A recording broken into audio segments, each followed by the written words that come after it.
اور گناہ کا شخص ظاہر ہوگا اور دنیا پر کیسی آفتیں آئیں گی۔ اگرچہ ہم اس دور میں نہیں ہوں گے، اور جیسا کہ خداوند نے اپنے دوست ابراہم سے کلام کیا اور کہا کہ وہ سدوم کے ساتھ کیا کرنے والا ہے، وہ ہمیں اپنا بطور عزیز آگاہی دیتا ہے کہ مستقبل میں دنیا میں کیا ہونے والا ہے۔ صحیح۔ لیکن یہ صرف ایک رخ ہے اور دوسرا رخ بھی ہے۔ نبوتیں جو ماضی میں درستگی سے پوری ہوئیں، میں اپنے ناظرین کی نظر میں بائبل کی صداقت میں اضافہ اور اس کی تابعداری، اور ہم اس کو بطور خدا کی کتاب عزت دیتے ہیں۔ میں پھر کہوں گا، نبوتیں درستگی سے پوری ہوئیں اور کچھ ابھی تک پوری نہیں ہوئیں۔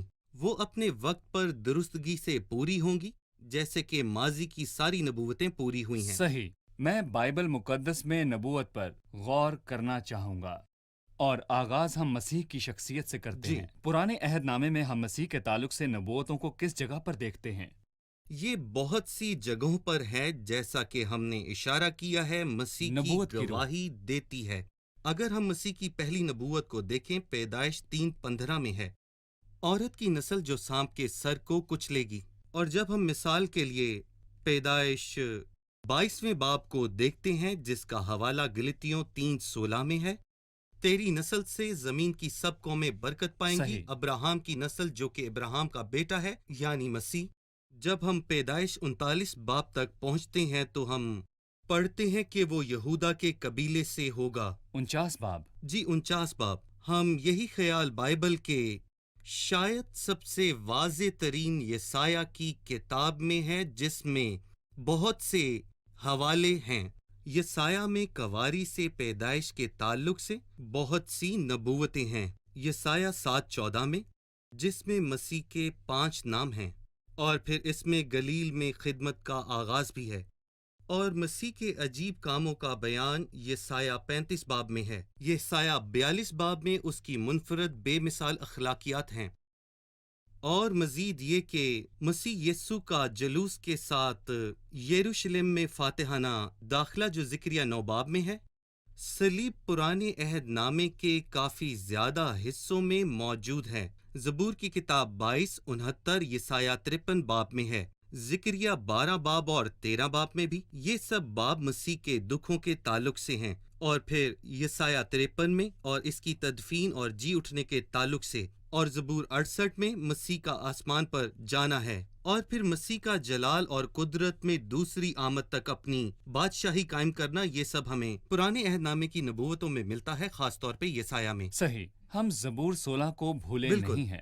مطلب کہ قیامت جی کو۔ اٹھنا، موت، تدفین اور قیامت، اسی صحیح۔ بنیاد پر پطرس نے عید پینتیکوست کے روز بالکل۔ واز کیا۔ صحیح کہا۔ اس نے داؤد کے بجائے مسیح کی بات کی، کون مر گیا، دفن ہوا اور زندہ ہوا، تو مجھے زندگی کی راہ کلام دکھائے گا۔ مقدس ہمیں مسیح کے بارے میں صحیح۔ بتاتا ہے۔ مسیح کی شخصیت کے تعلق سے پرانا عہد نامہ مسیح کی بابت بتاتا جی۔ ہے اپنی نبوتوں اور اپنی علامت میں، لیکن میں کچھ نبوتوں پر توقف کرنا چاہوں گا جو کہ مسیح کی شخصیت کے تعلق سے جی۔ ہیں۔ ہم ان نبوتوں پر توقف کریں گے اور آپ ان کی وضاحت کریں گے۔ شاخ کا کیا مطلب ہے؟ بطور شاخ کے مسیح کے تعلق سے کئی حوالے ہیں، مسیح بطور شاخ، اور ہم ان نبوتوں میں اسے دیکھیں گے۔ بھائی آپ اس کی وضاحت کریں۔ آغاز میں یہ کہنا چاہوں گا کہ لفظ شاخ نتسر، جس سے یہ لفظ نکلا ہے، جس کا ذکر متی کی انجیل میں ہے، جو نبیوں کی معرفت کہا گیا ہے کہ لوگ اسے ناصری کہیں گے۔ بائبل کے دشمنوں نے کہا کہ ایسی کوئی نبوت نہیں پرانے ہے۔ عہد نامے میں ایسا کوئی حوالہ نہیں کہ وہ ناصری بائبل میں کہلائے گا، غلطی؟ تو کیا بائبل میں کوئی غلطی ہے؟ غلطی ناصری کا نہیں کیا ہو سکتی۔ مطلب ہے؟ لفظ ناصری کا مطلب ہے کہ شاخ۔ کیا اس کے تعلق سے کوئی نبوت ہے؟ ایک نہیں بلکہ 7 ہیں، جسے آپ شاندار طریقے سے بتا رہے ہیں۔ یسایہ میں 3 نبوتیں ہیں، یرمیہ میں 2 نبوتیں ہیں، اور زکریا میں بھی 2 نبوتیں ہیں۔ پہلی یسایہ کے 4 باب میں ہے، تب خداوند کی طرف سے روانگی خوبصورت اور شاندار ہوگی۔ یسایہ 11ویں باب میں، اور یسی کے تنے سے ایک کونپل نکلے گی اور اس کی جڑوں سے ایک بار آور شاخ پیدا ہوگی۔ یسایہ 53 باب میں، پردے کے آگے کونپل کی طرح اور خشک زمین سے جو جڑ کی مانند پھوٹ نکلی ہے، جو خشک زمین سے نکلا، یعنی پوری دنیا خشک زمین تھی جب مسیح آیا۔ یرمیہ 23, 33, 5, 15 یہ بھی داؤد کی صداقت کے شاخ کے بارے میں ہے جو بڑھ گئی، یعنی صداقت کی شاخ۔ زکریا 6 اور زکریا 3:8 میں خادم یعنی شاخ کے بارے میں بتاتا ہے وہ شخص جس کا نام شاخ ہے، یعنی اس کا ذکر 7 مرتبہ آیا ہے، جو کہ بائبل کے کئی 7 میں سے ایک ہے جس کا ذکر ہم نے پچھلی قسط میں کیا تھا، جو کہ پوری بائبل میں موجود ہے۔ یہاں ہم 7 نبوتوں کو دیکھتے ہیں جو کہ مسیح بطور شاخ کے بارے میں ہے۔ صحیح۔ یقیناً ہم مسیح کے تعلق سے نبوتوں کا صرف نمونہ ہی لے رہے ہیں، لیکن ہم اپنے ناظرین کی حوصلہ افزائی کریں گے کہ خود اس سمندر میں غوطہ زن ہو اور مسیح کے تعلق سے بے شمار نبوتوں کو دیکھیں۔ اگر میں کہوں کہ مثال کے طور پر کیا کلام کی نبوتوں میں بنی اسرائیل قوم کا بھی ذکر ہے، ہمیں اسرائیل نبوت میں کہاں نظر آئے گا؟ بہت مرتبہ در حقیقت نبوت کا تعلق زمین سے ہے۔ یہ کلیسیا کے بارے میں نہیں ہے جیسا کہ ہم نے ذکر کیا، لیکن یہ مسیح کے بارے میں زیادہ بتاتی ہے۔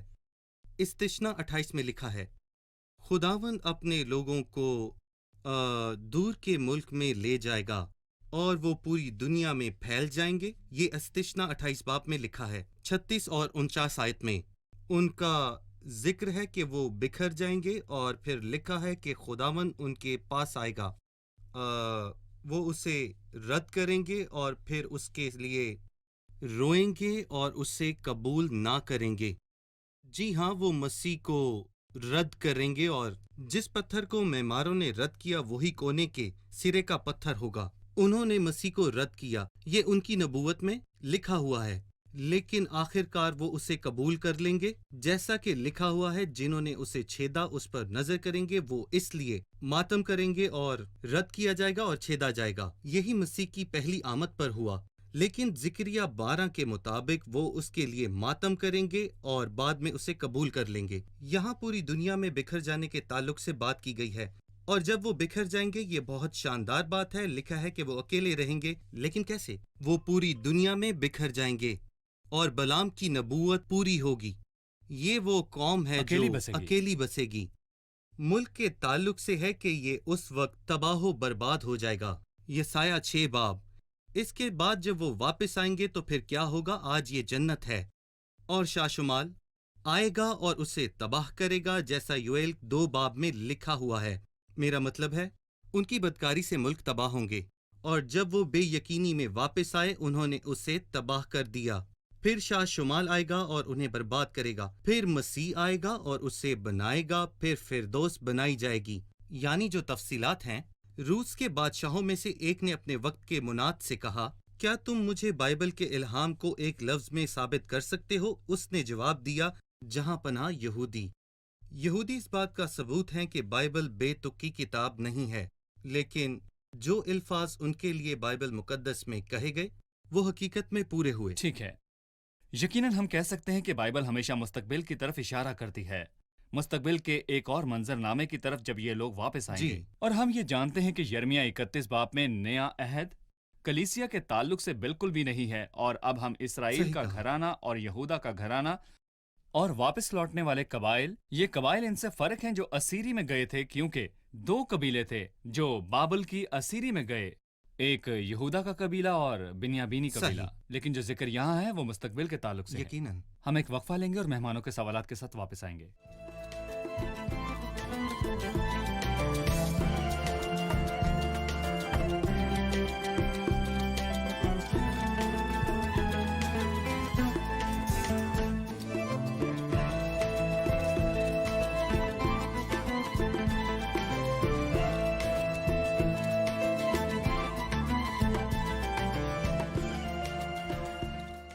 جیسا کہ ہم نے سنا کہ بائبل نبوتی کتاب ہے، تو کیا دیگر بر اعظموں کے لوگوں کے تعلق سے بھی نبوتیں موجود ہیں؟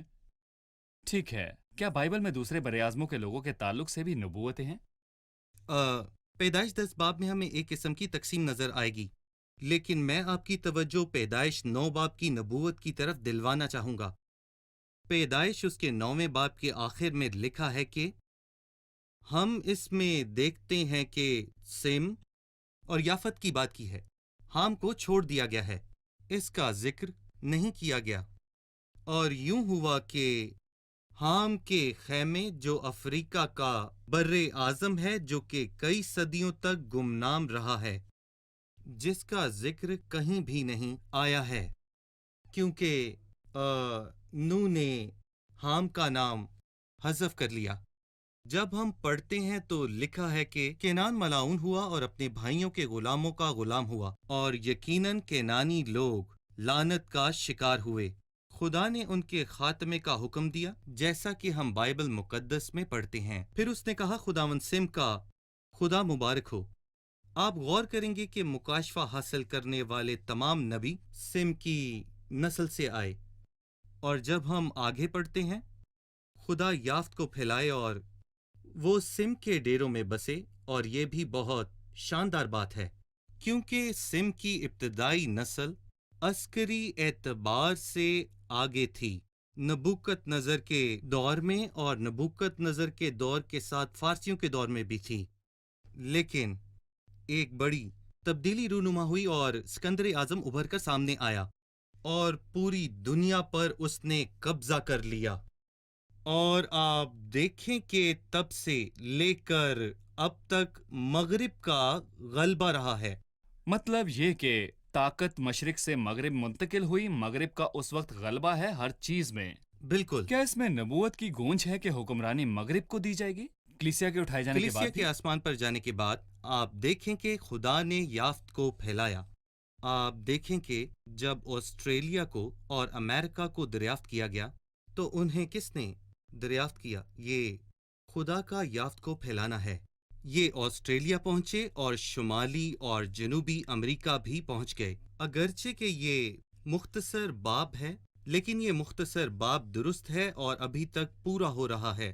حکمرانی بھی ابھی تک یافت کے پاس ہے، اور یہ بالکل صحیح بات ہے۔ صحیح، اس لیے ہمیں یہاں قوموں کے تعلق سے تاریخی سچائی نظر آ رہی ہے۔ جی، اگر کوئی شخص لوگوں کے آغاز کے بارے میں جاننا چاہتا ہے کہ لوگوں کا کب اور کہاں سے آغاز ہوا، تو وہ پیدائش کی کتاب کے باب 9 اور 10 سے دور نہ جائے۔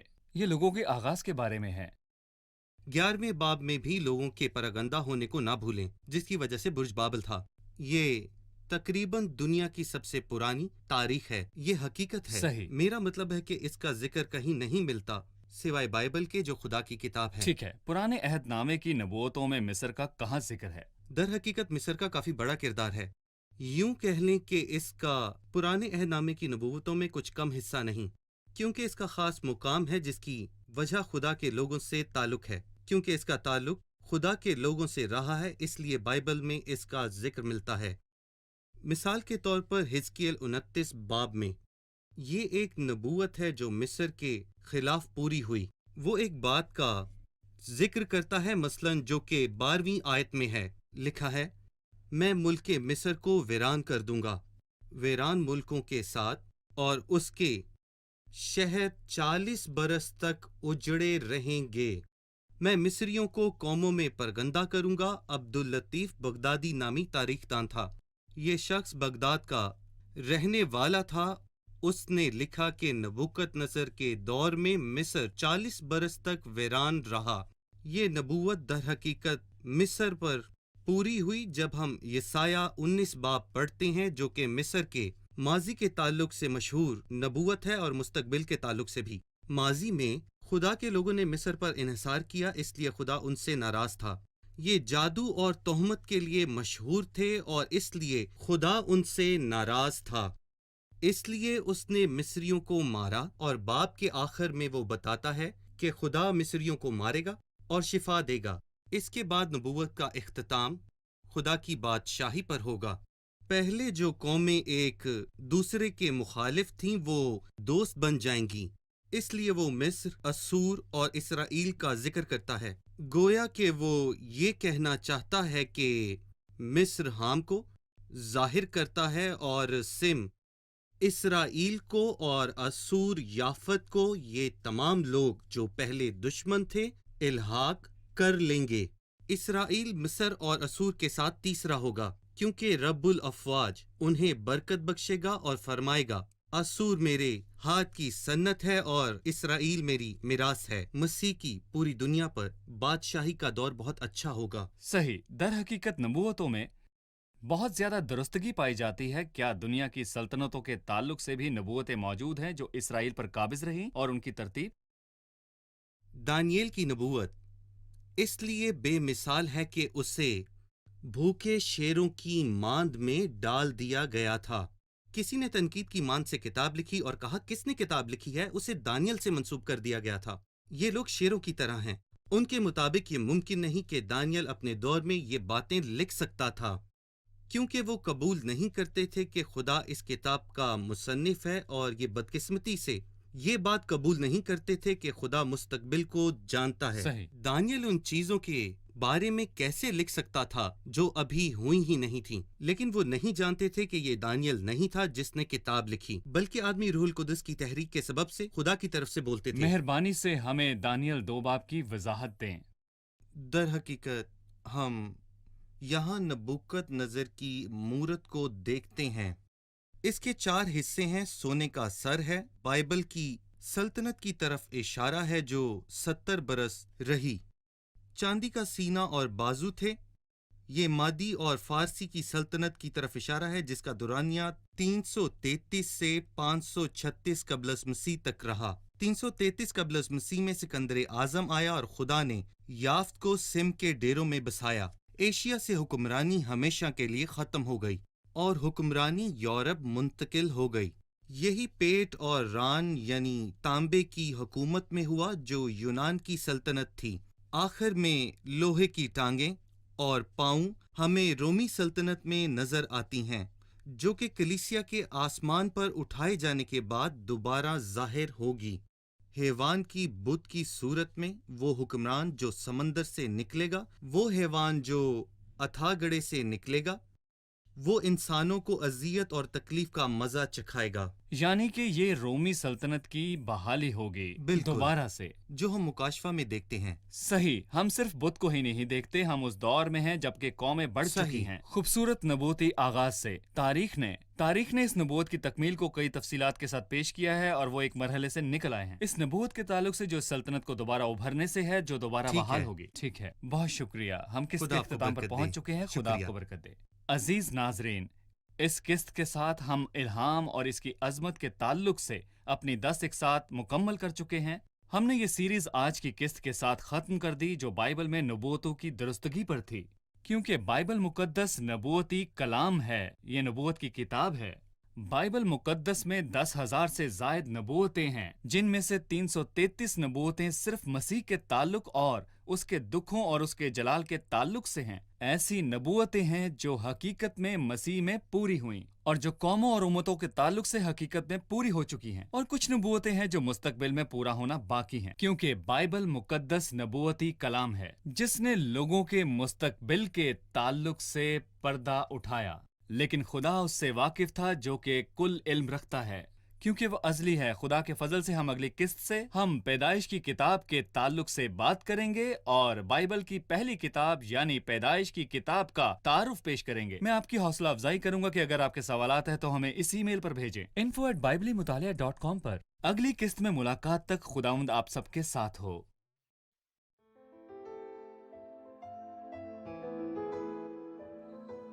تیرا کلام رہے گا قائم، پہاڑ جب نہ رہے خدایا، تیرے منہ کی ایک بات بھی ٹلے گی نہ چاہے کچھ بھی ہو، تیری مان بھی ہے زندہ سونے سے بھی قیمتی، میرا دل دے گواہی ہے کتاب عظیم، نازل کرے اپنا کلام، شکستہ دلوں کو سکون ملے، تاریکی دور ہو میری راہیں روشن کر، ہمیں اپنا کلام کثرت سے اے خدا بدل دے، رہائی دے کثرت سے پھل ملاؤ، کلام رہے گا قائم، پہاڑ جب نہ رہے خدایا، تیرے منہ کی ایک بات بھی ٹلے گی نہ چاہے کچھ